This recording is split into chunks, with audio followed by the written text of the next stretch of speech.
देखिए बड़ी सिंपल सी चीज़ है। अनदेखी जो है वो मुझे ऐसा लगता है पूरी की पूरी कहानी, वो चाहे उसमें इमोशंस हो चाहे कुछ भी हो, सब के सब एक लेवल पे तो करप्ट ही है।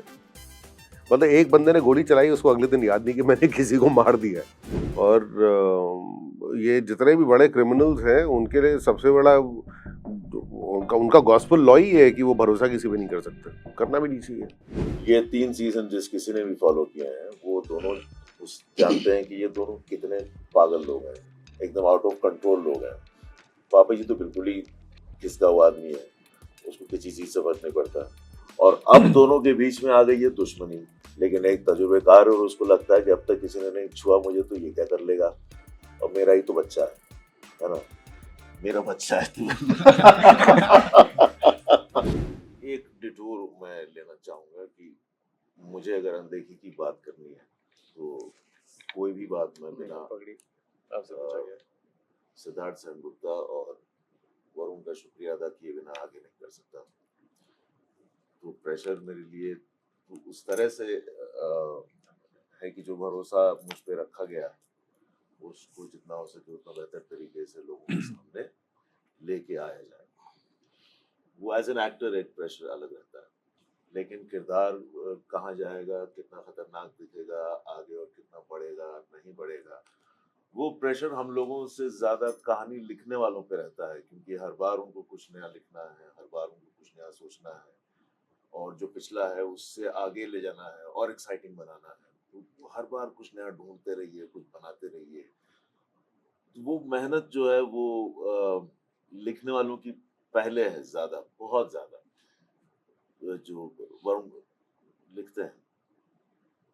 और हमको यही देखना है कि हमारे सामने जो आता है, जितनी बार आता है, जब पहले सीजन में जो आया, जो दूसरे में आया, जो तीसरे में आया, हम उसको वहां तक ले जा पा रहे हैं कि नहीं जो हमारे सामने आया।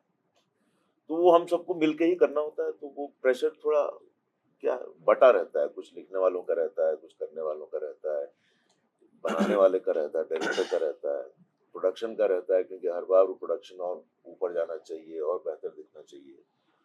तो एक्चुअली वो प्रेशर हम सभी का रहता है अपने अपने फील्ड में, और मिल बांट के जो है हम लोग अपना अपना निभाने की कोशिश करते हैं।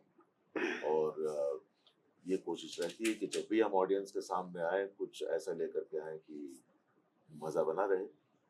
और कोशिश ही इस रहती, बाकी तो रिलीज होने के बाद पता बार चलेगा। जो नई चीज देखने को मिल रही है वो है दिस थिंग, पापा जी वर्सेस रिंकू। अभी तक आपने अनदेखी देखा है, उसमें बहुत बंदूकें चलती है, बहुत मर्डर होते हैं, वो सब एक नॉर्मल वर्ल्ड है अनदेखी का, जिसमें कि पापा जी और रिंकू हमेशा साथ थे। इस बार वो एक नई चीज है जहाँ पे आप सीजन 3 के एंड पे आप देख सकते हैं कि आ, रिंकू एंड पापा जी के बीच में एक रिफ्ट स्टार्ट हुआ है और वो किस तरीके से अनफोल्ड होता है। सेम विद वरुण सर का कैरेक्टर, जो वरुण सर का कैरेक्टर है वो माही प्ले कर रहा है। अब रिंकू उस तरफ आ गया है, पापा जी की एक अपनी टीम है, तो वो किस तरीके से एक दूसरे को नीचे लाने की कोशिश कर रहे हैं। रिंकू को किस तरीके से रिवेंज लेना है, जो सब चीजें हुई वो है। रिंकू वनरेबल है, पापा जी अपना एक एंगर में है, plus he wants to defeat Mahi also, जो वरुण सर प्ले कर रहे हैं, बिकॉज इनका अपना एक बैक स्टोरी है। सो इस बार काफी सारे ट्विस्ट हैं, शॉक मोमेंट है और बहुत अच्छे तरीके से कहानी को लिखा गया है। जैसे कि हर्ष सर बता रहे थे कि राइटर्स के ऊपर ही डिपेंड करता है कि हम सब ऑन स्क्रीन क्या दे सकते हैं। And then again production, camera, हर एक चीज अच्छी होती गई है, तो इस बार काफी मजा आने वाला है। तो मुझे तो पर्सनली पकी पकाई रोटी मिली है। थर्ड सीजन में मैंने एंटर किया था, फोर्थ सीजन में I have a longer presence. तो हाँ, फर्स्ट सीजन जब मैंने सिर्फ फर्स्ट सीजन के ही डायलॉग्स लिखे थे जब सिद्धार्थ सेनगुप्ता जो है वो प्रोड्यूस कर रहे थे इस शो को। और एक बार जब वो सेटअप हो गया तो उसके बाद अगले 2 सीजन में तो जो इन लोगों ने मेहनत की है, थर्ड सीजन में जो है मेरे पास एक तरीके से देखा जाए तो स्कोर बोर्ड पे रन लगे हुए थे। मुझे मिडिल ऑर्डर में आके बैटिंग करनी थी जब बॉल पुराना था। तो ये है कि पाँव निकालो और देते रहो। तो मैं बहुत कंफर्टेबल से सिचुएशन में मैंने शो ज्वाइन किया था। और चूंकि अब ऑलरेडी इस शो की अपनी एक ऑडियंस है, अपनी एक फैन फॉलोइंग है, तो मतलब ऐसा नहीं है कि आप उसके बाद you can take things for granted, but एक थोड़ा ईज तो आ ही जाता है ना कम से कम।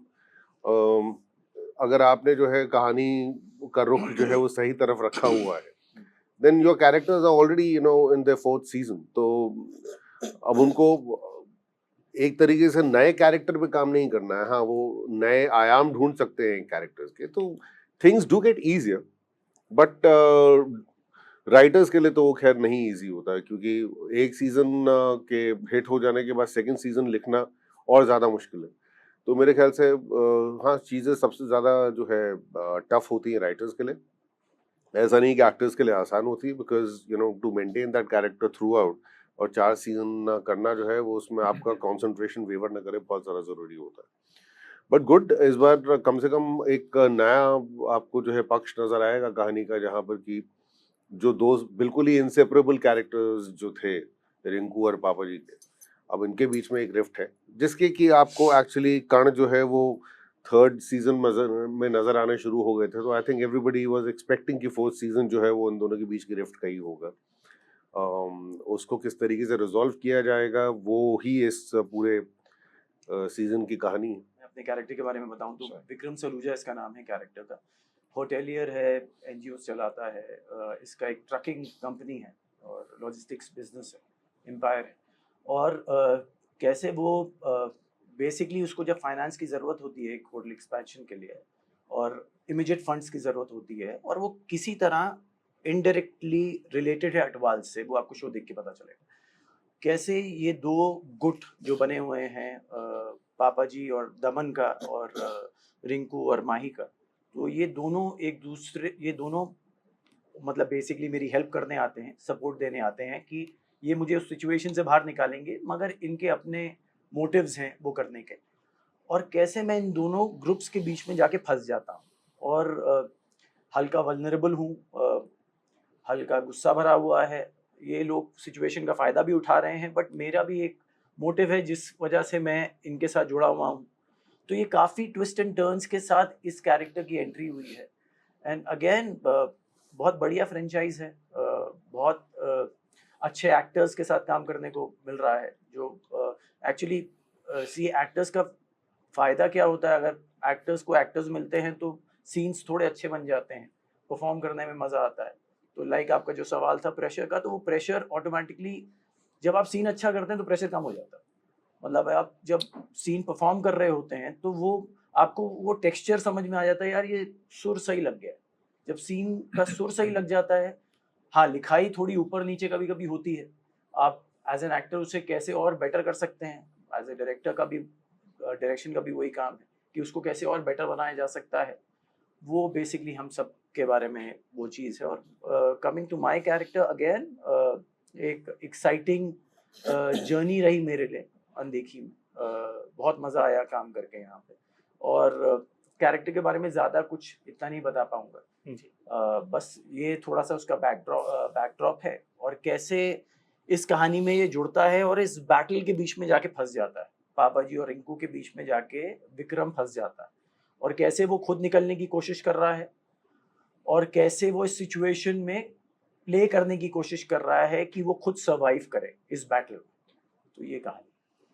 ये 3 सीजन जिस किसी ने भी फॉलो किए हैं वो दोनों उस जानते हैं कि ये दोनों कितने पागल लोग हैं और एकदम आउट ऑफ कंट्रोल लोग हैं। पापा जी तो बिल्कुल ही किसका वो आदमी है, उसको किसी चीज से फर्क नहीं पड़ता। ये कंट्रोल में जरूर है लेकिन ये पापा जी के लिए कुछ भी कर सकता है, तो ये वो जज्बा और वो गुस्सा रखता है। तो ऐसे लोग जो हैं वो अगर पापा जी के साथ हैं और कुछ भी करने को तैयार हैं, तो पापा जी पे नाराज हो जाए तब भी कुछ भी करने को तैयार हो जाते हैं। तो दो इस किस्म के लोग हैं जो खुद किसी भी हद तक जाने को तैयार हैं, कुछ भी करने को तैयार है। और अब दोनों के बीच में आ गई है दुश्मनी। तो अब ठीक है, एक भट्टा खट्टा लंबा चौड़ा एक नौजवान है, उसका अपना एक विश्वास है, लेकिन एक तजुर्बेकार है और उसको लगता है कि अब तक किसी ने नहीं छुआ मुझे तो ये क्या कर लेगा, और मेरा ही तो बच्चा है ना, मेरा बच्चा है तू। रिंकू सब ठीक हाँ, रिंकू सब ठीक कर देगा। तो अब दो इस किस्म के माने क्या कहते हैं, सांड बुद्धि वाले लोग जो इकट्ठा हुए हैं, बैल बुद्धि। बैल बुद्धि और दुश्मनी मोल के बैठे हैं। तो किसी भी हद मतलब तक जा सकता है। नहीं, तो- बैल बुद्धि when it comes to anger. Anger, but again पापा जी और रिंकू जितने शातिर दिखाए हैं पहले के 3 सीजन में, वो उतने ही शातिर अभी भी हैं। फर्क इतना है कि पहले वो दुनिया से लड़ रहे थे, अब वो आपस में लड़ रहे हैं। और अनदेखी में कोई हदें कभी भी कोई ऐसी लिमिट रखी नहीं है, कोई ये लाइन खींची नहीं है। अनदेखी शो ही इस बारे में कि we go all out in writing also, कि अगर किसी को किसी तरीके का सीन है वो उस तरीके से लिखा जाएगा कि अरे ऑडियंस को एक सरप्राइज फैक्टर मिलता है, and उसी वजह से अनदेखी हिट शो है। अगेन सबसे बढ़िया चीज इस सीजन की यही है कि हम कितनी हदें पार कर जाएंगे एक दूसरे, मतलब पापा जी का तो वही है कि अरे रिंकू है वो थोड़ा भटक गया है, वापस आएगा, बट रिंकू के दिल में तो वो है कि जो सीजन 3 के एंड में एक सीन था जहाँ पे क्लाइमैक्स था कि अरे पापा जी ने मेरी माँ को मारा है। उसके बाद ये पुलिस वाले के पास जो घोष बाबू हैं उनको पापा जी को दे देता है। हालांकि वो 3 सीजन वो बचा ही रहा था, अपने आप कुछ कर नहीं पाया उस टाइम पे, बट इसके आगे ये सारी स्टोरी अनफोल्ड होगी सीजन 4 में। पहले 3 सीजन से तो वही समझ में आ रहा है कि वो इतना अपने आप में अपने आप से भरा हुआ है और उसने अपने आप को ही दुनिया मान लिया है। वो अपने आगे किसी को कुछ समझता नहीं है, तो वो अपनी दुनिया में रहता है और जो उसे समझ में आता है वो करते रहता है। वो चाहे आसपास, अब जैसे गोली मार दी पॉइंट ब्लैंक पहले सीजन में, सोचा ही नहीं, उसे लगता है सोचने की जरूरत नहीं है। और उससे भी ज्यादा अजीब बात यह है कि सुबह भूल गया है, दारू के नशे में गोली मार दी है, सुबह भूल गया है। तो ये तो किरदार है, ठीक है। अब ऐसे लोग हैं भी, इसीलिए ये कहानी बनी है। तो उन्हीं लोगों की कहानी है कि ये जो सरफिरे लोग जो खुद को पूरी दुनिया समझ के बैठते हैं, वो क्या क्या करते हैं, उनकी वजह से दूसरों पे क्या असर पड़ता है, और अंत में जाके इनके साथ भी जो है किसी न किसी दिन इनको भी इन सारी बातों का जवाब देना पड़ेगा कि भैया इतना जो आपने उधम मचाया है चारों तरफ, इतना जो बवाल खड़ा किया है, तो ऐसा थोड़ी है कि आप छूट जाएंगे, कभी ना कभी आपको भी इसका जवाब देना पड़ेगा। वो सारे किस्से जो हैं इसमें नजर आएंगे कि पापा जी को भी जो है जवाब देना पड़ेगा कि अपनी हरकतों का क्या अंजाम है। अभी तो फिलहाल खेल ही मेरा है, क्योंकि वो तो थर्ड में समझ में आ गया था कि ये जो बिसात बिछाई गई है वो एक पर्पस से बिछाई गई है। और रिंकू को और पापा जी को जो है वो अलग करना शायद राजवीर के लिए इसलिए भी ज़रूरी है क्योंकि there is too much of power, which is garnered by these two characters. और जब इतनी ज़्यादा पावर जो है वो एक ही सेंटर में हो तो फिर किसी दूसरे के लिए जगह बनाना बड़ा मुश्किल हो जाता है वहाँ पे। तो इसलिए कोशिश ये थी कि भाई दोनों कैरेक्टर्स को अलग अलग किया जाए। और ये हो जाने के बाद अब जो है जब कैरेक्टर्स आपने अलग कर दिए हैं तो फिर आपको ऐसा भी कुछ करना पड़ेगा कि वो दोनों के दोनों अलग ही रहें, कहीं ऐसा ना हो कि आपके पीछे जाके हाथ मिला लें। सो जहाँ से मैं देखता हूँ ना, देखिए बड़ी सिंपल सी चीज़ है, अनदेखी जो है वो मुझे ऐसा लगता है पूरी की पूरी कहानी, वो चाहे उसमें इमोशंस हो चाहे कुछ भी हो, सब के सब एक लेवल पे तो करप्ट ही है। मतलब एक बंदे ने गोली चलाई, उसको अगले दिन याद नहीं कि मैंने किसी को मार दिया है, ठीक है, लेकिन उसका एक बेटा है जिससे उसको बहुत प्यार है, जो बेटे को उससे बहुत प्यार है, जो कि असली बेटा नहीं है शायद, लेकिन वो इमोशंस हैं अपने। तो मतलब ऐसा नहीं है, जो बड़े बड़े विलन्स भी हमें दिखाई देते हैं असल जिंदगी में दिखाई देते हैं, उनकी भी माँ उनके कान उमेटती होगी, उनको भी पेट में दर्द होता होगा। सो और उनके भी जो दुश्मन होते होंगे वो इसी तरीके से बिहेव करते होंगे ना, कि मतलब आप जो है परेशानियां खड़ी करने की कोशिश करते हैं अपने एडवर्सरीज के लिए। सो या इस वाले में तो खेल जो है, जो पिछले सीजन में के आखिर में दिखाई दिया था कि बिछा दिया गया था, बिसात रादर बिछा दी गई थी, तो अब खेल इस बार तो नियंत्रण इसी आदमी का है फिलहाल। राजवीर के लिए इंसान जरूरी है, इंसान की कमजोरी, किस पे भरोसा करते हो? भरोसा तो किसी पे भी नहीं करता, मतलब इंसान या इंसान की कमजोरी, जो जिस चीज का फायदा उठा सको उसका फायदा उठाना चाहिए। और ये जितने भी बड़े क्रिमिनल्स हैं उनके लिए सबसे बड़ा उनका गॉस्पेल लॉ ही है कि वो भरोसा किसी पे नहीं कर सकते, करना भी नहीं चाहिए। मतलब ये बेसिकली एक जो प्यार था जो नफरत में कन्वर्ट हो गया है, ये बेसिकली एक सर्वाइवल की लड़ाई कह लो, वो है जहाँ पे एक दूसरे के दुश्मन बन चुके हैं जो एक दूसरे से सबसे ज़्यादा प्यार करते थे, और उसके अंदर उनके साथ जो जुड़ते हैं या उनकी ज़िंदगी में कौन कौन आते हैं, like my character if I से, वो कैसे इस चीज़ से अफेक्टेड होते हैं। जैसे विक्रम का कैरेक्टर कैसे अफेक्टेड होता है इनके साथ आने में। मैं माही के कैरेक्टर को पहले से जानता हूँ, मतलब जानता हूँ मीन्स एक एक हल्का सा लिंक है, कुछ कॉमन फ्रेंड्स है, एक्वेंटेंसेस हैं।